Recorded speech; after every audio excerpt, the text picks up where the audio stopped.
تو کہا جا رہا ہے کہ قل واللہ احد پڑھے کہ ایک خاص نور ہوگا جو اسے جنت کی طرف کھینچ کے لے جائے گا.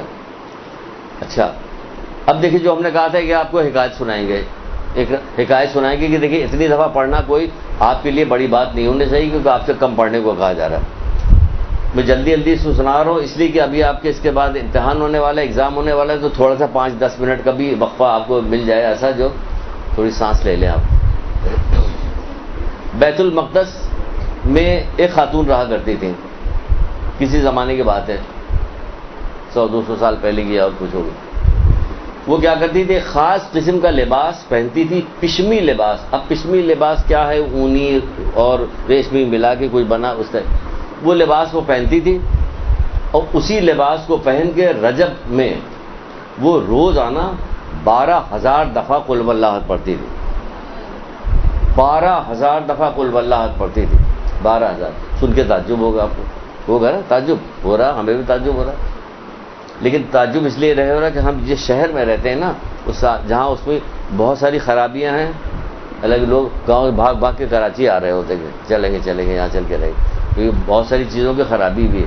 یہاں 12-1 بجے تک جاگتے رہتے ہیں, 2 بجے تک, اس کے بعد پھر دوسرے دن تک اس وقت تک سوتے رہتے ہیں الارم لگا کے کہ جب ان کے دفتر جانے کا وقت تو ہڑبڑا کے اٹھتے, جلدی جلدی تیار ہوتے اور بھاگ جاتے. صبح کی نماز کہاں گئی, وہ کہاں گیا, نماز شب کدھر گئی, کیا ہوا, کچھ بھی نہیں. سب یہ اس شہر کی خرابی ہے.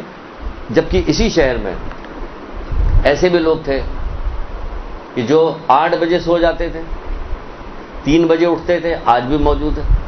پتہ لگا یہ اچھے لوگوں کے درمیان اٹھیے بیٹھیے تو آپ کو بھی پتہ چلے کہ ایسے لوگ پائے جاتے ہیں, تو ایک دل میں شوق پیدا ہوتا ہے, جذبہ پیدا ہوتا ہے. کہتے ہیں نا کہ کوئی ماڈل دیکھتا ہے آدمی, ماڈل دیکھ کے اس کی نقل کرتا ہے.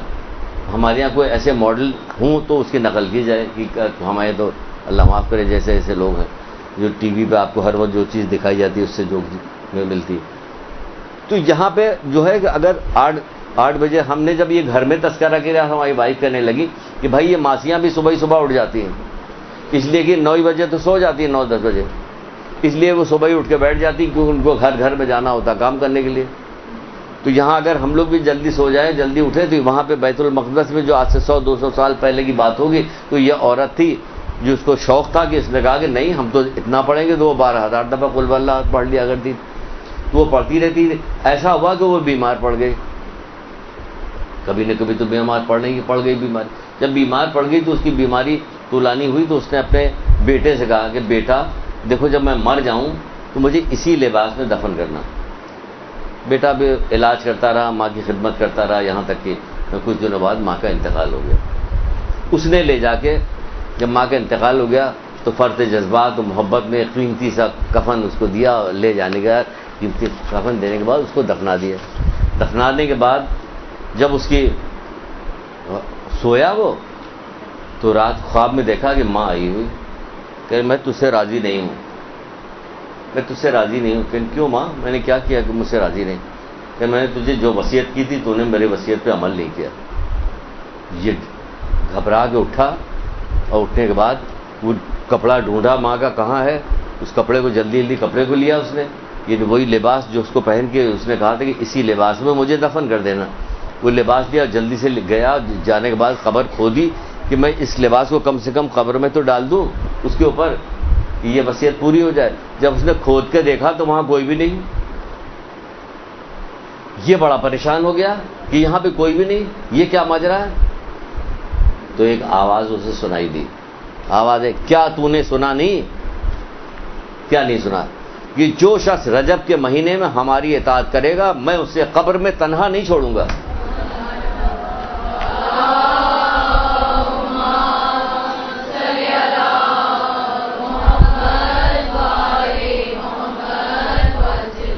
اللہ تعالیٰ کی محبت کوئی معمولی تھوڑی ہے. ہم لوگ اللہ تعالیٰ کی برداشت, واقعی اللہ تعالیٰ کی ہر چیز اللہ تعالیٰ ہی والی ہے. یہ پروردگار کے مطلب جس قدر وہ احسان کرتا ہو, جس قدر ہم ناشکرے ہیں کہ کوئی حساب کتاب نہیں.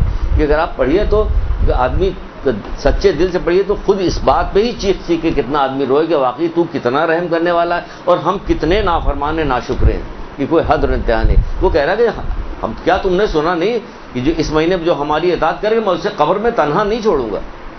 تو کہاں سے تنہا رہتی؟ یہ 12,000 دفعہ قل واللہ پڑھی. یہ جو سعد ابن معاذ جو تھے، سعد ابن معاذ جو رسول اللہ کے ایک صحابی تھے، وہ کیا وجہ تھی کہ جس کی وجہ سے وہ نماز جنازہ جب رسول اللہ پڑھ رہے تو 70 دفعہ تکبیر کی آواز بلند ہوئی؟ تو پوچھا کہ کیا دیکھا؟ لوگوں نے پوچھا کہ اللہ کے رسول یہ کیسا؟ کہ ہر دفعہ میں آواز بلند کرتا ہوں، ایک فرشتوں کے ایک غول آتا تھا، فرشتوں کے ایک غولا، یہاں تک 70 دفعہ فرشتوں کی ٹولیاں آتی گئیں سعد ابن معاذ کے جنازے میں شرکت کرنے کے لیے. پوچھا گیا یہ کس وجہ سے ہوا؟ کہ یہ اس وجہ سے ہوا کہ یہ اٹھتے بیٹھتے چلتے پھرتے ہر وقت قل واللہ پڑھا کرتے تھے، اس لیے یہ ہوا. اللہ تعالیٰ یہ سورہ اتنا ہے. تو یہ اس مہینے میں خصوصی طور پر یہ کہا گیا کہ اس کو خصوصی طور پر اس مہینے میں اس کو پڑھو. کیا قل واللہ ہو تو پڑھو. تو انشاءاللہ پڑھیے گا آپ لوگ جتنا بھی ہو سکے، جتنی بھی توفیق ہو. اور اگر یہ عادت بن جائے تو انشاءاللہ پورے زندگی کے لیے لگا لیجیے گا. ہم لا الہ الا اللہ کی تسبیح پوری زندگی پڑھیں گے، روزانہ پڑھیں گے. برحمتک یا ارحم الراحمین وصلی اللہ علی محمد وآلہ الطاہرین.